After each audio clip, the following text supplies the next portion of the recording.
If you're building smart on-FHIR apps and do not understand the token lifecycle, your application will fail security validation during EHR integration. Many teams implement OAuth flows without understanding how tokens behave in clinical systems, which leads to rejected integrations and unstable production deployments. Today, we will review the smart on-FHIR OAuth flow, explain the rules of access tokens and refresh tokens, examine token expiry behavior, and outline the architecture used in production EHR integrations.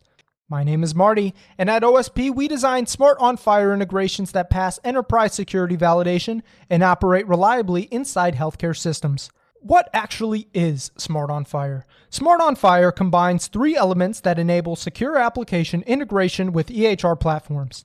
OAuth 2.0 authorization controls how applications obtain permission to access protected healthcare data. FHIR APIs provide standardized access to clinical resources such as patient records, medications, and encounters. A secure application launch framework allows third-party applications to run inside EHR systems without sharing clinical credentials. This model allows external applications to operate inside platforms such as Epic, Cerner, and Athena Health while maintaining strict access control. Step 1 is app launch. EHR launch occurs when a clinician opens the application directly from the EHR interface. A standalone launch occurs when the application starts independently and discovers the FHIR server dynamically. In both scenarios, three parameters are passed to the application. ISS identifies the FHIR server URL, launch carries the user session context, and client ID identifies the registered application. If these values are incorrect, the authorization flow cannot proceed. Step 2 is authorization request. The application redirects the user to the EHR authorization server using an OAuth 2.0 request. At this stage, the application defines the scope it needs. Common scopes include the patient/star.read, OpenID, profile, and offline access, which allows refresh tokens to be issued. Requesting unnecessary scopes often leads to rejection during security validation. Step 3, authorization code grant.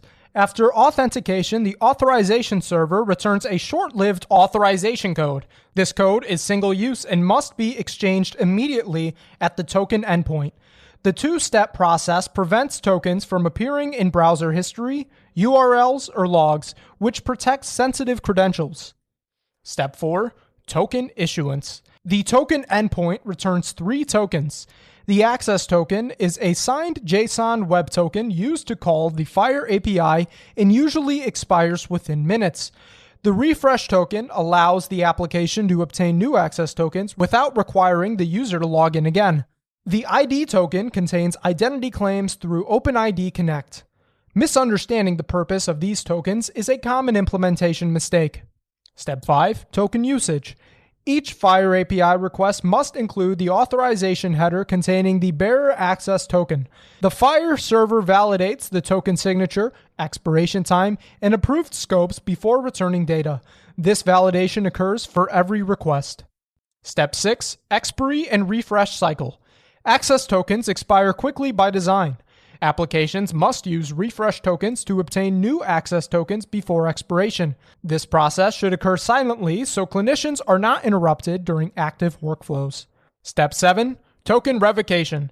When users log out, the application should call the revocation endpoint to invalidate the refresh token. EHR systems can also revoke tokens during security incidents. Revocation and audit logging are core security controls in enterprise deployments.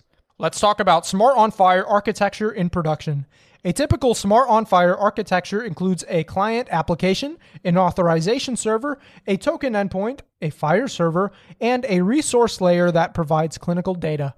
Each interaction requires authentication and scope validation.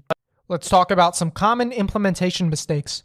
Frequent integration issues include incorrect OAuth scopes, storing tokens in browser local storage, a lack of proactive refresh logic, improper handling of token expiry, and using a single client ID across multiple EHR tenants. So why OSP? At OSP, we deliver smart on-FHIR implementation services, EHR integration strategy, OAuth security architecture, and interoperability engineering for healthcare platforms. Visit osplabs.com to schedule a technical consultation and evaluate your Smart on FHIR integration readiness. I'm Marty. Thank you for watching.